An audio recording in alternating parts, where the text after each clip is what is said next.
Welcome to The Catholic Perspective, a podcast brought to you by rcspirituality.org. Enjoy the episode. The deepest need of every human heart is to be loved and to love. And since sin damages love, only God's mercy given to us through Christ, who forgives sin at its very roots, can bring us the fulfillment that we long for and give us true joy. Here's how St. John Paul II put it in his very first encyclical letter. Man cannot live without love. He remains a being that is incomprehensible for himself. His life is senseless if love is not revealed to him, if he does not encounter love, if he does not experience it and make it his own, if he does not participate intimately in it. This, as has already been said, is why Christ the Redeemer fully reveals man to himself. If we may use the expression, this is the human dimension of the mystery of the redemption. In this dimension, man finds again the greatness, dignity, and value that belong to his humanity. In the mystery of the redemption, man becomes newly expressed and, in a way, is newly created. If you are watching this retreat guide, you have already experienced, to some extent, the redeeming power of God's merciful love. But think about all the people who haven't experienced it, who don't even know about it. Think about how different their lives would be if they knew, truly knew, that they are loved infinitely, mercifully, personally, everlastingly by their Creator and Redeemer. And think about how different the world would be if more people believed in and experienced that love. Think about how much more goodness, wisdom, peace, joy, and courage there would be.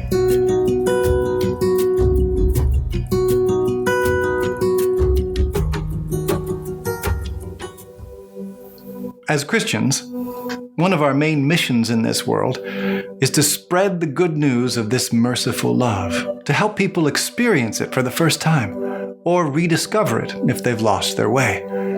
And in another one of God's amazing providential gifts, the more we spread that good news, the fresher it stays in our own minds, the more fully we benefit from it ourselves. As Jesus said, there is more joy in giving than in receiving. St. Paul sums up this great mission that we all share in one short phrase. He writes to the Christians in Corinth to tell them, "So we are ambassadors for Christ, as if God were appealing through us."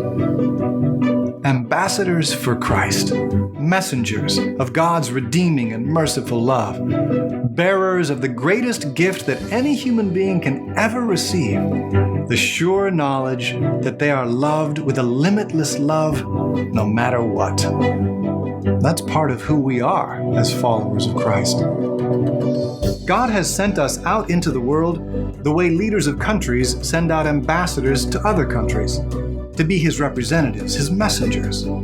Christ has given each of us the power to speak in his name, to announce the good news of great joy, as the angels described it to the shepherds on Christmas night, to all the prodigal sons around us, wherever they may be found, at the office, at school, on our streets, in our own families.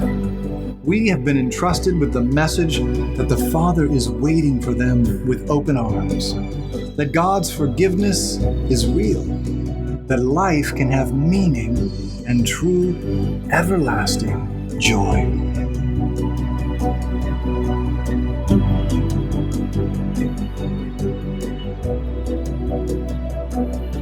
Have you ever wondered how the parable of the prodigal son would have ended if the older brother had been a better brother?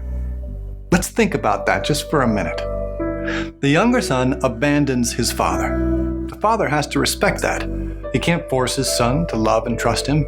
He can't go out and try to force his son to come back home. He simply has to wait, hoping that the son will have a change of heart and return. But the older brother doesn't have to wait. He doesn't have to be passive. If he had really cared about his father and his little brother, instead of just caring about himself, he would have gone after him. He would have done more than just criticize and judge him. He would have at least made 1 or 2 trips to go and search for him. We can imagine the conversation they would have had if the older brother had found him at the pig farm. The older brother might have said something like, "We miss you, and we would love for you to come back." The younger brother might have answered, "But how can I, when what I did was so horrible?" "Don't worry," we can imagine the older brother saying. "Just come back. Trust me, we'll work it out. You don't have to stay here eating corn husks anymore." How much joy that simple effort, even if it had been unsuccessful, would have given his father. And how much of a help it might have been for his younger brother.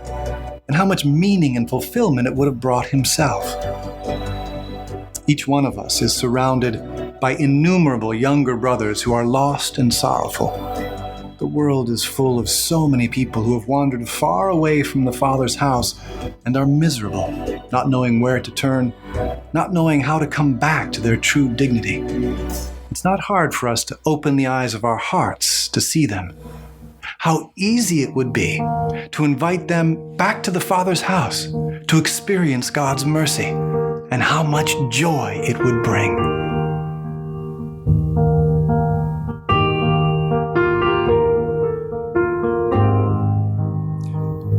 To share the good news of God's mercy is really not so hard as we might think. I read an article about an incident that occurred a few years ago that illustrates just how easy it can be. Jim and Thomas were youth group members at a parish in the Midwest. They were chosen to deliver the prize, a food basket, to the winner of their Parish Rosary Society's Lenten fundraising raffle. They called the phone number on the ticket 11 times. No answer. The raffle organizer suggested that they make another drawing, but Thomas wanted to keep trying. He and Jim decided to drive the food basket to the address on the raffle ticket. The address led them through the snowy streets to a run-down apartment building in the poorest side of the city. They climbed the stairs and knocked on the door. No answer. They knocked again. Still no answer. They waited, knocked again, waited some more.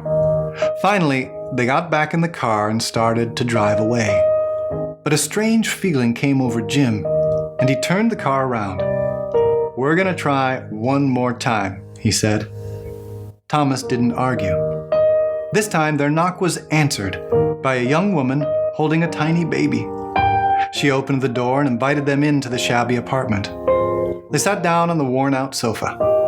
As Jim explained the raffle, congratulated her, and presented her with the food basket, Thomas noticed that the apartment was filled with a funny smell. His eyes wandered over to the little kitchenette. He saw that the floor was wet.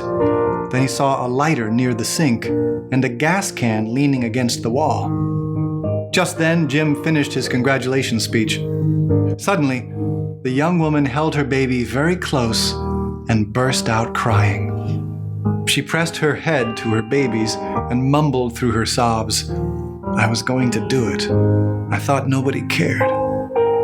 Jim and Thomas, Christ's ambassadors, had showed her that God cared, simply by making an extra effort to deliver the food basket. God, in His providence, used that extra self-sacrificing effort to bring His infinite, merciful, redeeming love to a heart that had given up hope.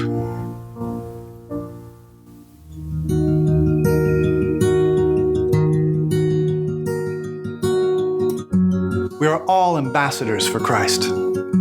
We've all received the mission to help spread the good news of Christ's limitless mercy, and in so doing, to help spread the transforming power of Christian joy. We're all called to visit the prodigal brothers whose lives intersect with ours. We're all called, now and then, to knock on a neighbor's door just one more time. In a sense, we're all called to be a manifestation of God's mercy to others. This is part of what it means to be ambassadors for Christ. In us, through our actions, words, and example, God wants others to be able to discover what we, at least in part, have already discovered and believe in: the infinite depths of His merciful love, that discovery will lead them into a friendship with Christ and spark an experience of Christian joy. This Lent, let's renew our commitment to fulfill this mission, to be ambassadors of Christ, consciously and actively. One easy way to do this is simply to go out of our way for someone every day this Lent, to give God's mercy a little more space to work in people's lives. We can go out of our way to help someone in little things, like giving up the better parking space, or taking time to actually find information for someone instead of just pointing them to the website, or, like Jim and Thomas, putting extra effort into fulfilling our normal duties. We can also go out of our way to help someone in bigger things, like taking the family to visit a sick relative in the hospital or the nursing home, or inviting the new family in the neighborhood over for a welcome dinner, or volunteering our most precious resource, time, to reach out to others in need. We can also go out of our way simply to listen to people, to take someone out for a cup of coffee and give them an open ear, to let them know that they really do matter. A conversation like that can so easily become a channel of grace. When we humbly go out of our way for someone, we can show forth God's goodness and mercy. If each one of us makes this resolution, during this Lenten season, God will be able to reach out through us to thousands of prodigal sons and daughters who may be afraid to come back to the Father's house, who may be thinking that nobody cares. You have been listening to The Catholic Perspective, a resource from rcspirituality.org. Please visit our website and check out more great resources to help you pray, learn, grow, and go. Please join our team of digital missionaries by subscribing at rcspirituality.org.